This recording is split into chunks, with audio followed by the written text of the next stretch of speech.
വിനു, എനിക്ക് നിന്നെ കാണാൻ തോന്നുന്നു. എൻ്റെ മുത്ത് വിളിച്ചാൽ ഞാൻ ഓടി വരില്ലേ? എനിക്ക് നിന്നെ കാണാൻ തോന്നുന്നു.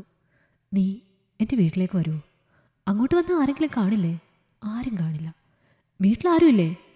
എല്ലാവരും ഉണ്ട്. അപ്പോൾ എങ്ങനെ വരാ? അച്ഛൻ കുടിച്ച് ഫിറ്റായി കിടക്കുക. അപ്പോൾ അമ്മയോ? അമ്മ അമ്മയുടെ കാമുകനുമായി സൊള്ളുക.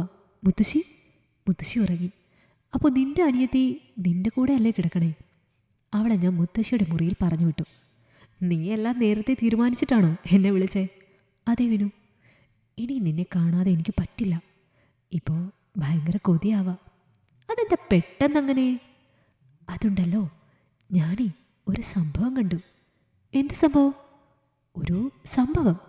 എന്താന്ന് പറ. ഇല്ല, എൻ്റെ പൊന്നല്ലേ, പറ.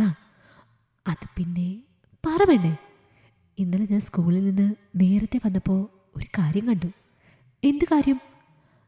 അമ്മയുടെ കാമുകൻ വീട്ടിലുണ്ട്. എന്നിട്ട്?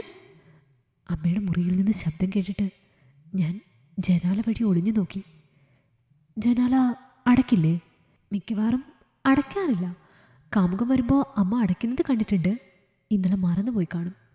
എന്നിട്ട് നീ എന്താ കണ്ടേ? വിനു എന്നോട് പറയുന്നതൊക്കെ അവർ ചെയ്യുന്ന കണ്ടു. എന്താ പറയുന്നത്?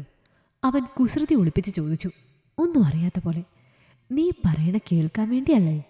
അത് അമ്മയെ അയാൾ കെട്ടിപ്പിടിച്ചു, കുറേ ഉമ്മ വെച്ചു. എന്നിട്ട് അവർ ഡ്രസ്സൊക്കെ മാറി. പിന്നെ ഞാൻ അതെല്ലാം നോക്കി നിന്നു. കണ്ടപ്പോൾ എനിക്ക് കൊതിയായി. അമ്മയ്ക്ക് അച്ഛനെ ചതിച്ചിട്ട് കാമുകനുമായി ചെയ്യാമെങ്കിൽ എനിക്കും എൻ്റെ കാമുകനായ നീയുമായി ചെയ്തൂടെ? ആമി നിസാരമായി അത് പറഞ്ഞപ്പോൾ തേടിയ വള്ളി കാലിൽ ചുറ്റിയ പോലെ വിനു ചിരിച്ചു.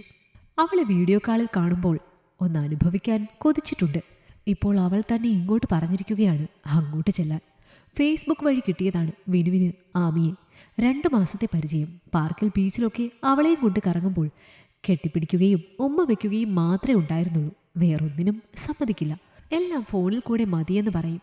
പ്രായപൂർത്തിയാവാത്തതുകൊണ്ട് ഞാനും നിർബന്ധിക്കാറില്ല ഒന്നിനും. വഴിതെറ്റിയ അമ്മയ്ക്ക് പിഴച്ച മോൾ ഉണ്ടായില്ലെങ്കിലേ അതിശയമുള്ളൂ.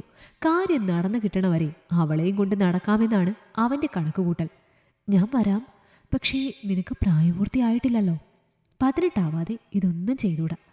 എനിക്ക് 18 ആയിട്ടില്ലെന്ന് ആരാ പറഞ്ഞത്? നമ്മൾ പരിചയപ്പെടുന്ന 2 മാസം മുമ്പ് എനിക്ക് 18 ആയതാണ്. +2 തീരാറായില്ലേ ഇപ്പോൾ? എന്നിട്ടാണോ നീ എന്നോട് പറയാത്തത്? അവസരം വരുമ്പോൾ പറയാമെന്ന് കരുതി. ഇപ്പോൾ അവസരം വന്നോ? വന്നു. ആമി അടക്കി ചിരിച്ചു. എങ്കിൽ പിന്നെ ഞാൻ എപ്പോൾ വന്നു എന്ന് ചോദിച്ചാൽ മതി. വിനു എപ്പോൾ എത്തും? 1/2 മണിക്കൂർ മതി. ഞാൻ കാത്തിരിക്കും. ഞാൻ എങ്ങനെ വീടിനുള്ളിൽ കയറും? പുറത്ത് സ്റ്റെപ്പുണ്ട്. അവിടുത്തെ വാതിൽ ഞാൻ തുറന്നിടാം. എങ്കിലെല്ലാം പറഞ്ഞ പോലെ. കാത്തിരുന്ന അവസരം കൈവന്നതോടെ ആവേശത്തോടെ എഴുന്നേറ്റ വിനു ആരും കാണാതെ പതുങ്ങി വീട്ടിൽ നിന്നിറങ്ങി ബൈക്ക് തള്ളി പുറത്ത് കൊണ്ടുവന്ന് സ്റ്റാർട്ട് ചെയ്തു. 22 വയസ്സേ അവനുള്ളൂ. വിനുവിന് കയറി വരാനായി അവൾ പുറത്തുനിന്ന് അകത്ത് കയറുന്ന വാതിൽ തുറന്നു വെച്ചു. താഴെ പോയി നോക്കിയപ്പോൾ അമ്മ മുറി അടച്ചിരുന്ന് കോളിലാണ്. മുത്തശ്ശിയും അനിയത്തിയും ഉറങ്ങി. അച്ഛൻ ബോധം കെട്ട് സെറ്റിയിൽ കിടക്കുന്നു. ഇനി രാവിലെ എണീക്കൂ, ഞാൻ സേഫ് ആണെന്ന് ഉറപ്പിച്ചു അവൾ മുകളിൽ പോയി. ആമയുടെ വീടിനടുത്ത് ബൈക്ക് കൊണ്ടുവച്ചിട്ട് അവൻ അവളുടെ വീടിനുള്ളിൽ മതിൽ ചാടി കയറി. ബാൽക്കണിയിൽ നിന്ന് അവൾ സ്റ്റെപ്പ് കാണിച്ചു കൊടുത്തു. അതുവഴി അവൻ അകത്തു കയറി വാതിലടച്ചു. ആമി അവനെയും കൊണ്ട് മുറിയിൽ കയറി കതക് കുറ്റിയിട്ടു. പെട്ടെന്ന് വിനു അവളെ ഇറുക്കി കെട്ടിപ്പിടിച്ചു. കാത്തിരുന്ന് കൊതിച്ച പോലെ അവളും അവനെ കെട്ടിപ്പിടിച്ചു. ചെയ്യുന്ന തെറ്റിൻ്റെ ആഴം അവൾക്കപ്പോൾ മനസ്സിലായില്ല. എങ്ങനെയും ആ സുഖം അറിയണമെന്ന ചിന്ത മാത്രം. പ്രായത്തിൻ്റെ പക്വതയില്ലായ്മ വരുത്തുന്ന അപകടം അവൾ ക്ഷണിച്ചു വരുത്തി.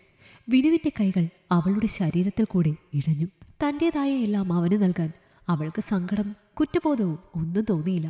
വിനു അവളെ ശരിക്കും എൻജോയ് ചെയ്തു. അവളും അതെല്ലാം ആസ്വദിച്ചു. എല്ലാം കഴിഞ്ഞ് അവൻ്റെ നെഞ്ചിൽ ആമി തളർന്നു കിടന്നു. ഇപ്പോഴത്തെ ജനറേഷനിലുള്ള മിക്കവാറും കുട്ടികൾക്ക് പ്രണയം എന്നാൽ കാമമാണ്. ചതിക്കുഴികൾ, കപട പ്രണയങ്ങൾ അവൾ അറിയുന്നില്ല. വിനു, നീ പൊയ്ക്കോ. ഇനി നിന്നാൽ ശരിയാവില്ല. നേരം വെളുക്കാറായി, ആമി പറഞ്ഞു. വിനു എണീറ്റ് ഡ്രസ്സിട്ടു. ആമിയും അഴിച്ചെറിഞ്ഞ ഡ്രസ്സുകൾ എടുത്ത് ധരിച്ചു. വാതിൽ തുറന്ന് പുറത്തിറങ്ങിയപ്പോഴാണ് അമ്മ സ്റ്റെപ്പ് കയറി വരുന്നത് അവർ കണ്ടത്.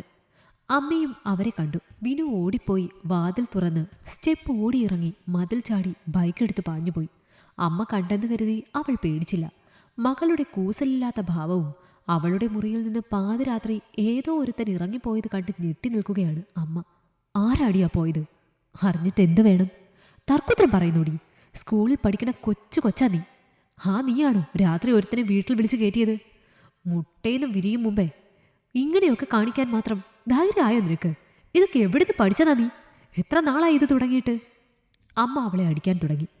എന്നെ തല്ലാൻ അമ്മയ്ക്ക് ഒരു യോഗ്യതയില്ല.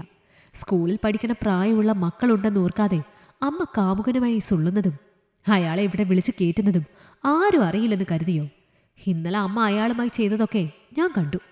അമ്മയ്ക്കാവാമെങ്കിൽ എനിക്കും ആകാം. എനിക്ക് 18 വയസ്സ് കഴിഞ്ഞതാ. ആമി പുച്ഛത്തോടെ അമ്മയെ നോക്കി പറഞ്ഞു. ഷോക്കേറ്റ പോലെ മകളുടെ വാക്കുകളിൽ അവർ സ്തംഭിച്ചു നിന്നു. ഇനി അവളോട് എന്ത് പറയാൻ? താൻ ചെയ്യുന്നതൊന്നും ആരും അറിയുന്നില്ല എന്ന ധാരണ ആയിരുന്നു. മകൾ കാണുന്നുണ്ട് എന്ന് അറിഞ്ഞില്ല. അവൾ വഴിതെറ്റി പോകുമെന്ന് ഓർത്തില്ല. തൻ്റെ തെറ്റ് തന്നെയാണ്. മകളുടെ മുന്നിൽ ഉത്തരം മുട്ടി അമ്മ താഴേക്ക് പോകുന്നത് വിജയച്ചിരിയോടെ ആമി നോക്കി നിന്നു. ആമി ഫോണെടുത്ത് കാമുകനെ വിളിച്ചു. Number switch off. കാര്യം കഴിഞ്ഞതും സ്വന്തം തടി തപ്പി അവൻ പോയി. പിന്നെ ആ നമ്പർ ഒരിക്കലും ഓണായില്ല. സോഷ്യൽ മീഡിയ അക്കൗണ്ടൊക്കെ അപ്രത്യക്ഷമായി. ചതി പറ്റിയെന്ന് ആമി തിരിച്ചറിഞ്ഞു. അമ്മയും കാമുകനെ ഉപേക്ഷിച്ചിരുന്നു. മക്കൾക്ക് വേണ്ടി മാറാൻ അവരും തീരുമാനിച്ചു. ഭർത്താവിൻ്റെ കുടി മാറ്റാൻ ശ്രമിച്ചു തുടങ്ങി. നഷ്ടപ്പെട്ട ദാമ്പത്യ ജീവിതം തിരിച്ചു പിടിക്കാൻ അമ്മ ശ്രമിച്ചു തുടങ്ങിയപ്പോൾ മാറാൻ ആമിയും തയ്യാറായി. ഇനിയെങ്കിലും ആർക്കും തെറ്റുപറ്റാതെ ഇരിക്കട്ടെ. അനുഭവങ്ങളിൽ നിന്ന് അവർ പാഠം പഠിക്കട്ടെ. ഈ കഥ നിങ്ങൾക്കിഷ്ടമായെങ്കിൽ ലൈക്ക് ചെയ്യൂ.